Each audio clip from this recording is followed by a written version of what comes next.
everyone, and welcome to our marketing rundown, where you will learn the best ways to improve your real estate marketing. My name is Rachel Clark, and today I have with me marketing account executive Abby Knudsen. Welcome, Abby. Hi, everyone. So we have Abby on today because she's an absolute social media guru. She knows exactly the right way for you to market yourself and grow your business through social media on a daily basis. So today specifically, we will be talking about hashtags and how to use hashtags, what to do with them, and how to grow your real estate business with them. So first off, Abby, for those that aren't super familiar, what exactly is a hashtag? So a hashtag is basically a way of categorizing content on social media platforms. So it's typically a phrase or a description that is preceded by the hashtag symbol or the pound sign, and that basically makes it searchable on certain social media networks, so like LinkedIn, Facebook, Instagram, Twitter, that kind of thing. So it's a really good way of getting your content seen by more than just your followers. Got it.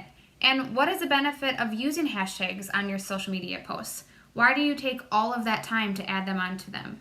Yeah, so the biggest benefit is going to be the fact that it makes your content discoverable by basically anyone in the world. So as you're posting content and you're adding strategic and specific hashtags that relate to that content and relate to your target audience, if those people are already following that hashtag or potentially searching for that hashtag, then they're going to find your content, which is the end goal. On top of that, for benefits, just adding even one hashtag can actually increase your engagement by 12%. So that alone is well worth the time it takes to just throw on a hashtag for every post. 12%? Wow. I don't see why anyone wouldn't use hashtags when posting on social media with that stat. So what kind of hashtags should those in the real estate industry be focusing on? So when you're adding hashtags to your posts, you do want to be a little bit specific and strategic in terms of relating it to the actual post, as well as relating it to your target audience. So to give you an example of that, let's say you wanted to add the hashtag luxury home on your new listing post. So something to keep in mind with that is because that hashtag is so popular, it's not very likely that it's going to be a local viewer or basically a potential client, because that's not what they're searching. So you want to be a little bit more specific and add city, school district, state, that kind of thing. So you're narrowing the pool of who's viewing it. I totally agree. We have done tons of research on what hashtags work and in what best local markets. So it's definitely important to know the competition and know what people are looking for online. We have countless loan officers that have incorporated hashtags into their business, and they've seen their followers increase, and they can even relate direct business to these location-based hashtags. But I know even for me, when I'm posting on social media, it's super easy to just want to skip adding hashtags because it takes too much time, and sometimes it's hard to come up with different ones to use. So are there tools out there to make it a little easier? So a couple tools that are really easy to use and simplify it a little bit. So Right Tag is one of them. It basically lets you input your caption for your post into their system, and then it generates hashtags that are related to that caption. So another great tool that I use is Hashtagify. So this lets you type in a hashtag and then it actually brings up different hashtag options that are related to that. So that's another really good option if you just are kind of stuck for what else to add. I love these time-saving tools. We also recommend having an ongoing Google document where you can keep multiple hashtag collections so you can easily copy and paste. That's what we do. So do you have any other specific tips for using hashtags, Abby? Things that you've seen work in the field?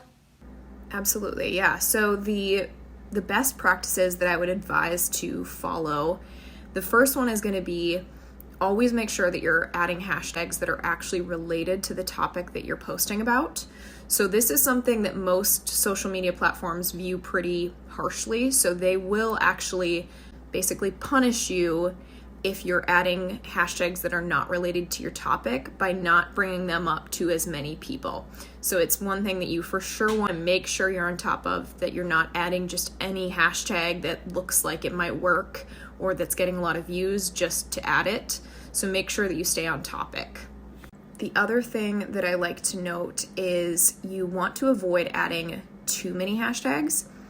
Now, I know that sounds kind of weird because we're talking about adding hashtags and adding multiple hashtags, but that can actually end up hurting the engagement on your posts. So every platform is going to be a little bit different in terms of what's the prime amount to add. Instagram is about 9, whereas Facebook is going to be about 1 or 2. So it does vary a bit on each platform, but basically when you're adding too many, you run the risk of looking a little bit spammy, and basically the algorithms pick it up as you're really, really trying for viewers and you're just adding hashtags all over the place. So it kind of punishes you as a way to make sure that it's not bringing up the wrong content to the wrong people. So something that you can do to make sure that you're posting or adding the right hashtags, you can actually jump into analytics on Instagram and you can look and see at what hashtags are bringing in the most views. So you can kind of decide which ones you want to keep and continue adding to your posts and which ones you may want to cut. Great advice. We always recommend going back and reviewing what works, what doesn't work, so you can either change it up or you can keep doing what you're doing as your business strategy. Well, that is all the time we have for today, guys. Thanks so much for coming on, Abby. Thanks for all your awesome insights. I super appreciate it. And thanks for breaking down hashtags for us. Definitely. Yeah, thanks for having me. And if anyone has any follow-up questions or they want help creating a hashtag strategy, anything like that, they can absolutely reach out. I'm happy to help. Thank you all for watching, and we'll see you next time on our next Marketing Rundown. Bye.